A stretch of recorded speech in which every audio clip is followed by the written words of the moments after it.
What is going on, everybody? Welcome back to the channel. After Sound here, bringing you Splinterlands content every single day. We also stream right here on this channel every Tuesday, Thursday, and Sunday morning, so come by and say hello. All right, guys, I want to talk about earnings in the game, and not specifically my earnings necessarily, although I will share those, but I think we need to start talking about earnings more so on socials, in videos, and just anywhere that, you know, there's grassroots community marketing happening, because this is one of the actual decent play to earn games out there, and that's something that we should be telling folks, especially now that SPS is up above 3 cents. So I'm going to just share my numbers with you guys so that you can see where we're at, and then I'll talk broadly, a little bit more broadly about why I think that this is important. So you can see here for the month of December, of which we're like about 2/3 of the way through, I have earned a little bit more than 1,000 SPS, and if we just say SPS is at 3 cents, which it's not, it's been above 3 cents, but you can see here that I've made anywhere between $30 to $32 already. If we go back, for example, and December's been a weird month just because I dropped back down to gold, where I've just been having fun, where as opposed to playing diamond in wild previously.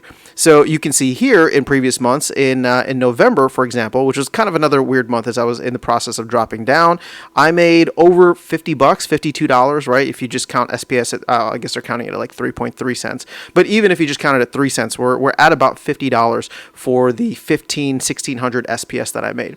Now we go back a little bit further to October, right? In October, I made almost, or 2,400, over almost 2,500 SPS, which again, if you're looking at this at a rate of 3 cents per SPS, is about $75. And then similarly with September, again, SPS at that time was not worth that much, but considering where we're at now, it was about about $70. So what am I getting at here? Well, okay, let's say I'm making anywhere between like $50 to $75 a month, because keep in mind, this does not include tournaments. This does not include guild brawls. Obviously, there's no packs in chess anymore, but I wasn't even counting the packs, right? So we don't even need to include that. I'm simply counting the SPS from reward chests and the SPS that you get from battles. So let me share something here real quick with you then. If you take a look at where my collection is, and I've filtered this specifically to just the cards that I use and I consider like my main deck, right? You can see here cards selected in main deck. It's about $2,300. Let's round it up, $2,400 or $2,500. Now on the other side of this, I closed the page. If you want to earn the max, not max, but if you want to get like 10x of the reward multiplier in bronze, not in bronze, in gold, you need about 60,000. We'll call it 58,000 SPS, just to make it easy. 60,000 SPS times 3 cents, that's roughly $1,800. We're going to round up to 2,000. So the investment that you would be making into the game to play at the level that I'm playing at now is roughly $4,500. And if you're making anywhere between $50 to $75 a month just from the base, just from the rewards here, not including brawls, not including tournaments, not including anything else that you might get or that they offer in the future. That's like a 15-ish to 20% APR with SPS at 3 cents. Okay, so keep that in mind. That's with SPS at 3 cents.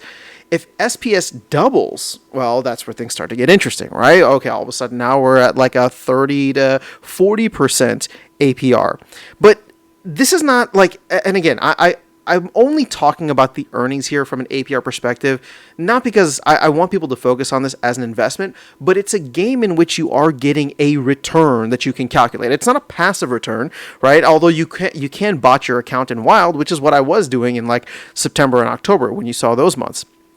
But if you enjoy the game for what it is, you are actually able to earn some things. And in certain parts of the world, being able to earn 50, 75, maybe even like $100 a month actually goes a long way. And this is what I'm trying to get at here. We need to be talking more about the earnings in this game right now, because obviously the hope is that over time, and I'm not talking about over the next month or two, I'm talking about over the next year, 18 months with this bull run, the higher SPS goes up, the more people will be earning, right? And so we need to get this conversation going now, because there are other play to earn games out there that are offering different things. And I'm not trying to compare Splinterlands necessarily, to a game specifically, but I am saying that there is a way to earn here. And if you don't want to make the investment, the delegation, rental system, Nifty Arcade holding all those decks, right? Or the lend out decks. There's a lot of different avenues in which people can come in and start earning. So this is what we as a community, I think, should really be focusing on. I mean, I think the team should be focusing on it too, but obviously they got a lot going on. They don't even have a marketing department right now. So as a community, I feel like this is what we should be focusing on, the earnings that you can get in the game. Now, is that going to attract the right people? Maybe, maybe not. But here's the caveat that I'll put, and well, we can close out the video with this. If the earnings are stupidly high, meaning that, like, you come in and you put in, X amount of dollars and you're getting, 500% APR return on it, you're definitely going to get the wrong people to come in. But if it's at like 15, 20%, 40% APR. And again, I even want to stay away from the APR or kind of lingo. I'm just using it just to help people understand, right? If we just say, hey, like, you come in and you can start earning at this level, I don't know, $30, $50, $75, $100 a day playing the game, right? You will need to either rent cards, rent SPS, or buy the cards, but you can start earning, and there are ways in which people can go about and do this. Well, it makes for a much more compelling reason for people who actually are seeking games in which they can earn. Now, again, is that still going to get the right people? You're going to get a weird mix, but it's not going to be the people that are coming to fully exploit the system. You're going to get people who are in the space that understand, like, okay, I want to find a cool game that I enjoy playing that I can actually earn on, right? And maybe you pull some of those Web 2 people, although I don't think that they should be the focus, but I think you are going to pull a lot of people around the, Web 3 gaming ecosystem that are looking for solid play-to-earn games that have a track record, like Splinterlands have been around for several years, are doing things now with major releases of Rebellion and Land, and hopefully a solid 2024 with better player experiences upcoming. So this is just what I feel like we should be talking about, and we should be talking about it a lot more, especially as SPS starts to hopefully go up in value over the upcoming, we'll call it 18 to 24 months here, with the bull run, with all the things that the team has planned, with a flywheel, right? There's exciting things happening, and I think that this is what we should be talking about to get people's attention, right? Because that's really what it is.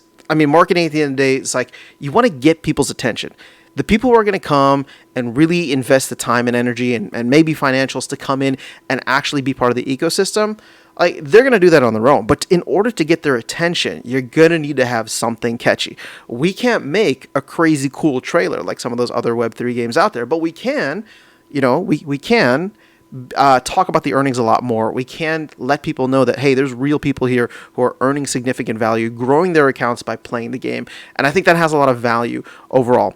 Best marketing, in my opinion, is going to be a massive green candle for SPS, which we've kind of gotten, right? From the low recently of 1.3 up to 3.3 cents, which we're kind of flirting with now.